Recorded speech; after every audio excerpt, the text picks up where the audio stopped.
Oh, and this is the profile of the one prior, again, with the really strange profile. And that one almost looks like an octopus. So again, they like to, one of their interests in Earth is they're interested in our DNA on the planet because it's so diversified and so unusual, and a lot of it's not found anywhere else in the universe. So from what I understand, most of them are geneticists or DNA experts, and they're kind of playing. They take DNA and they experiment with it and use it. So maybe they were playing with some octopus DNA with that guy. And then this one is, she very distinctly told me her name was Atekana. She spelled it out for me. And although she looks really creepy, she was very, very gentle presence. I would wake up and she'd be on the side of my bed and sometimes stroking my hair, especially if I was upset or not feeling well.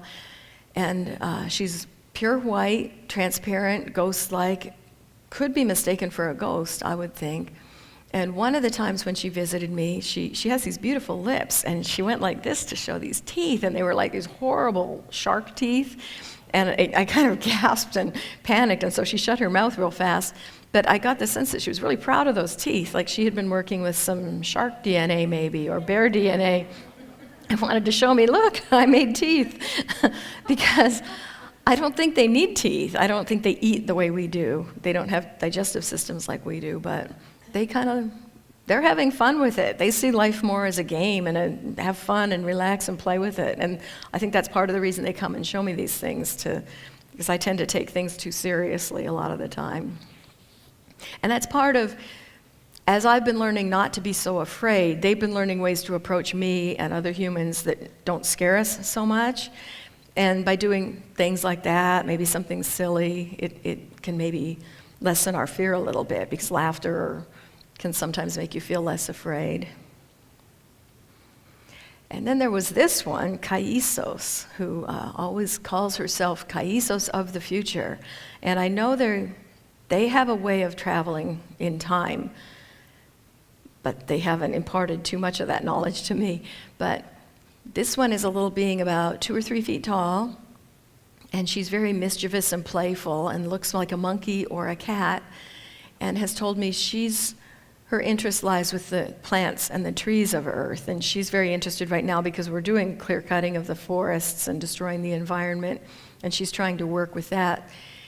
And I had a dog, I saw her in 2005. I had a dog a beautiful dog. She was a golden retriever, but a mix. So she looked like a golden retriever, but she was pure black. Very intelligent, very sensitive. And she'd often wake me up by sitting by the side of my bed with her head, just her eyes showing. And I'd wake up with a gasp because there's those eyes looking at me. But it would just be my dog. And she had been passed away about 2 months when I woke up and saw that on the side of my bed. And it was Kaiso. That's when Kaiso told me her name. A lot of times they visited for years in the past, but they just started telling me their names in about the 2000s.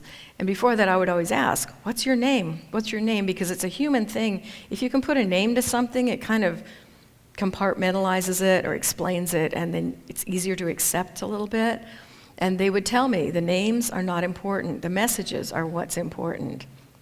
But I think they realize that if we are given names, it helps us to accept them, that they have a personality, that they're real. So they started giving me their names, and then she did that, and then she floated up, again with her little kicky, treading water feet, up above my head, and she told me she had Candy. She had my dog, who had passed away. And that just really put my mind at ease, because, whenever there's a death of someone you love, you wonder where they are, what they're doing. And now that I know my dog has passed into a realm where Kaisos is, I know that's a good thing. So I wasn't sad anymore.